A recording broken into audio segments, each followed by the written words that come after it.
This video will walk you through the steps required to update the section control software on a 24-row Salford precision row crop cultivator. This process should only be done by a Salford dealer that has access to the relevant software files on the Salford Connect dealer portal. Before starting the software update process, you will need to order an ISOBUS download box. Refer to the software update instructions on the dealer portal for the correct kit part number. You will also need an unencrypted USB drive with no other folders or files on the drive. This may require formatting the drive, but be aware that formatting will erase all contents on the USB. Once you have a USB ready, download the latest software file from the Software Updates page on Salford Connect. Ensure that you are downloading the correct section control software for the 24-row machine and not the 12 and 16-row software file. Once downloaded, extract or unzip, then open the file. Copy all files and folders from here onto the USB drive that will be used for the software update. Note, there will be 3 individual software files within the folder named Download. Each one of these files will be a separate piece of software that will be downloaded to the cultivator. Once the files are downloaded, eject the USB and bring it to the cultivator. With the machine fully hooked up, you may now install the ISOBUS download box. Start by removing the cultivator's ISOBUS harness that is connected to the back of the tractor, then plug the ISOBUS T adapter with download box as shown. Next, turn on power to the machine and plug the USB with software files into the download box. There will be 3 separate software installations required for this update.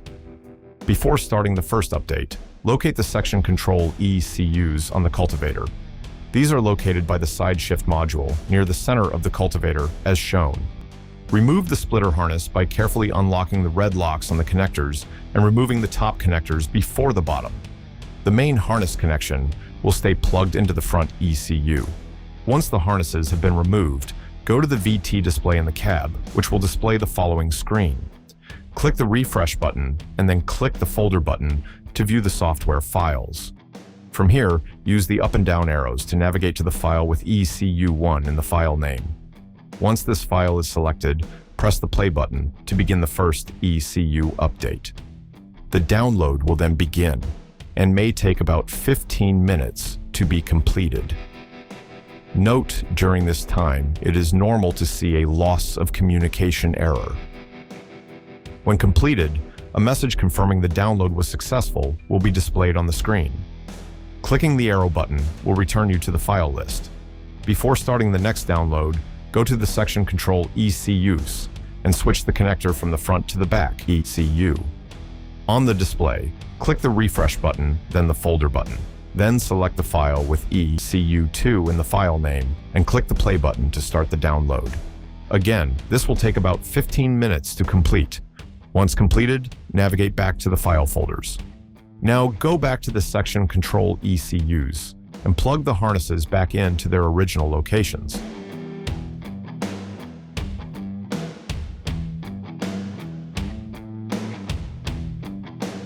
Once all harnesses are connected, go back to the display and navigate to the software files by first clicking refresh, then hitting the folder button.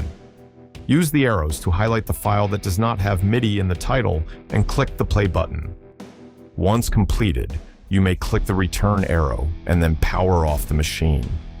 Then remove the T harness from the ISOBUS plug and plug the machine ISOBUS harness back in. With that, the section control software has been updated and the precision row crop cultivator is ready for the field.